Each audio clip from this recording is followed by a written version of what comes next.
পাবো না জানা হ্যাঁ, এই ফাঁকা জায়গাটা আমরা কাদের কাছে পাবো? এটা আমরা নমুনা বলছি, দেখুন এখানে খারাপ এখানে আছেন এখানে বাড়ি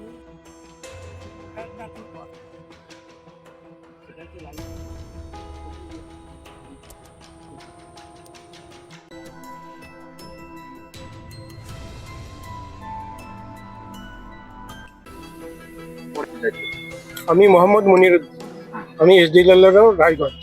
আর এটাকে বক্সিপুকুর নামে এটা পরিচিত। এটা রায়গঞ্জ শহরের বক্সিপুকুর, একটা পুরাতন পুকুর। এখানে আমরা আজকে ভিজিট করতে এসেছি, এর আগেও ভিজিট করে গেছি। দেখলাম যে এখানে অধিকাংশ অংশ ভরাট হয়ে গেছে।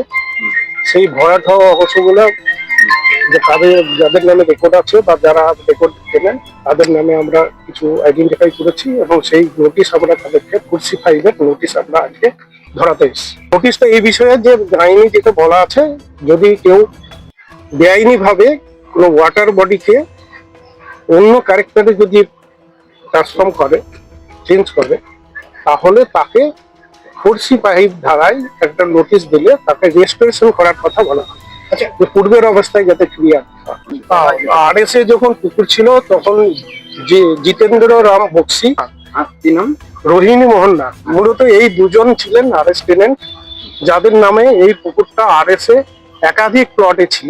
বর্তমানে এলআর প্লট 2085, আগে ছিল 1000 পুকুর হিসাবে ছিল 1006, 7, 8, 1001, 1000 এইরকম আরএস প্লট যেগুলো পুকুর হিসাবে চিহ্নিত ছিল, রেকর্ড ছিল।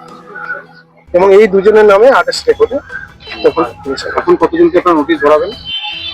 আপাতত আমরা 16 জনের নামে নোটিশ করে এনেছি। 16 জনকে নোটিশ ধরানোর চেষ্টা করবো।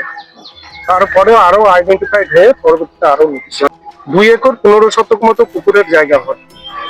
হ্যাঁ, আমি পুকুর পাড়, হ্যাঁ, ইনক্লুডিং পুকুর পাড়। পুকুর পাড়টাও একটা পুকুরের একটা অংশ, ওটাকেও পুকুর হিসাবে। আপনারা রেস্টোরেশনের কথা বললেন, ভবিষ্যতে এটা কি হতে পারে, কোন দিকে যেতে পারে আপনাদের দিক থেকে? রেস্টোরেশনের নোটিশ ধরিয়ে তাদেরকে রেস্টোর করার কথা বলা হয়েছে এবং তারা রেস্টোর করতে আইনত না। যদি রেস্টোরেশন রেস্টোর করা মানে পুকুরে ফিরিয়ে দেওয়া? হ্যাঁ, পুকুরে। আর এমনি কোনো আইন আর কোনো মানে পদক্ষেপ কিংবা কিছু অ্যাকচুয়ালি এটাই আছে যে তাদেরকে পুকুরে ফিরিয়ে দিলে পরে হয়ে যাবে, আর কোনো না, পুকুরে ফিরিয়ে দেওয়ার কথা বলা হয়েছে। পুকুরে ফিরে দিলে হয়ে যাবে। হ্যাঁ, সেক্ষেত্রে আমরা পুকুরটাকে প্রথম অবস্থায় পেয়ে গেলে।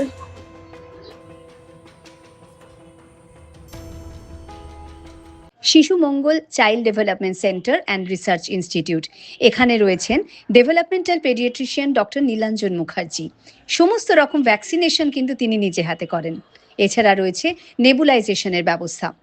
সবচেয়ে বড় কথা, আপনার শিশু যদি জেদ করছে, রাগ করছে, মন খারাপ করছে, সাইকোলজিস্টের পরামর্শ চাইতে এলে আপনাকে আসতেই হবে শিশু মঙ্গলে।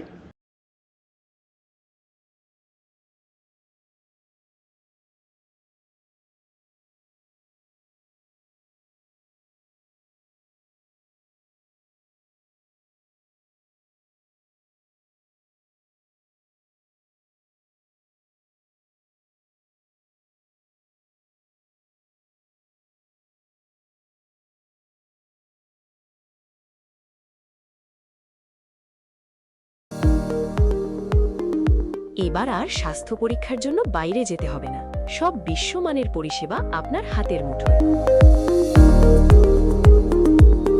এক ছাদের নিচে পলিক্লিনিক, ডায়াগনস্টিক ও এক্সপার্ট কেয়ার। অপোলো হসপিটালসের কলকাতা, বেঙ্গালুরু, চেন্নাইয়ের বিশেষজ্ঞ ডাক্তারদের সাথে সব জটিল সমস্যার সমাধান। অপোলো ক্লিনিক এখন রায়গঞ্জে। ছোট ছোট অনুভূতি, স্মৃতিগুলো থেকে যায় সব সময় আদরে। কুকু কুকু, কিরে হলো? আসছি।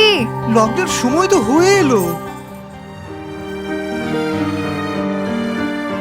কিছু স্মৃতির ভাজেই তোলা থাকে শুভারম্ভে প্রাপ্তি।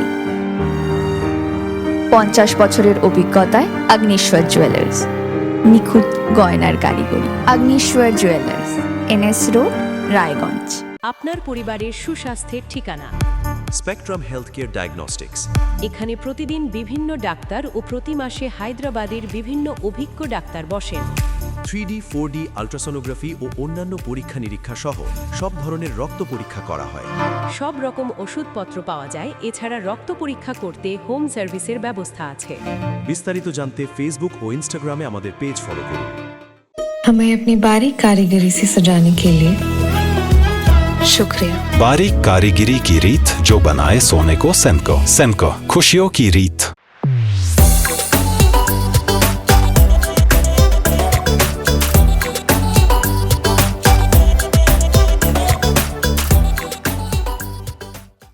Wait. So this was your wedding look. Oh my god, Tammy, you look pretty. Dhaka থেকে যখন আইছিলাম এ হগল আমার মা আমারে পরায় দিছিল। It's so authentic, Tammy. I will go for this look. But what about my goina? সাদা রঙের রুমালটিতে গোলাপি রঙের কাজ, সব মিলিয়ে দারুণ হবে নতুন কনের সাজ। আমার গয়না আমার শ্রী ঢাকা জুয়েলার্স, আভিজাত্যের গয়না।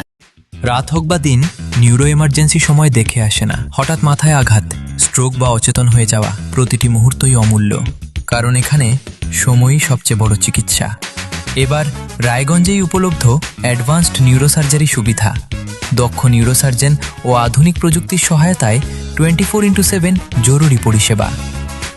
সঠিক সময়ে সঠিক চিকিৎসা ফিরিয়ে দিতে পারে স্বাভাবিক জীবন। জীবনরেখা হসপিটাল, অ্যাডভান্সড নিউরো কেয়ার। আপনার জীবনের সমস্ত প্রতিকূল পরিস্থিতির অবসান ঘটাতে আজই আসুন স্বর্গীয় জ্যোতিষ গবেষক ও তন্ত্র সাধক অলোক কর্মকারের সুযোগ্য পুত্র ও একমাত্র শিষ্য সঞ্জয়ের কাছে, যিনি আসাম বঙ্গীয় জ্যোতিষ ও তন্ত্র সোসাইটি দ্বারা জ্যোতিষ রত্ন উপাধিতে সম্মানিত। তাই আজই আসুন বংশানুক্রমিক ও সুদক্ষ জ্যোতিষ প্রতিষ্ঠানে।